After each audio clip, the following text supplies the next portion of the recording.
Naghahanap ka ba ng matibay 2-in-1 folding bed and chair para sa ating mga magulang na hindi na makalakad tulad ng na-stroke? Naman kaya gusto mo magpunta ng beach at gusto mo mag-relax gamit ang folding bed and chair na to. Ang maganda dito sa kanya, pwede mo siyang i-fold. Hindi siya sobrang bigat, pwede mong bitbitin kahit saan.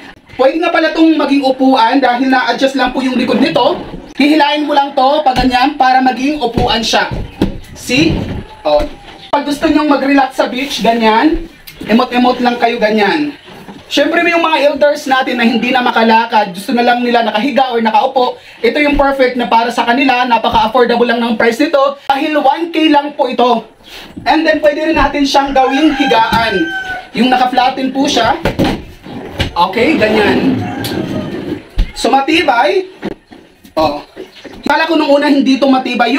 Yung mga nasa gilid po ay metal po siya, kaya matibay po yan. Ang bigat na kaya nitong folding bed na to is hanggang 300 kg po. Kaya kahit medyo malaki, hindi po masisira ang ating folding bed. Kaya kung naghahanap ka ng folding bed and chair na napakamura at matibay, ilalagay ko yung link shop dyan sa yellow basket. Dito mabibili, check out now.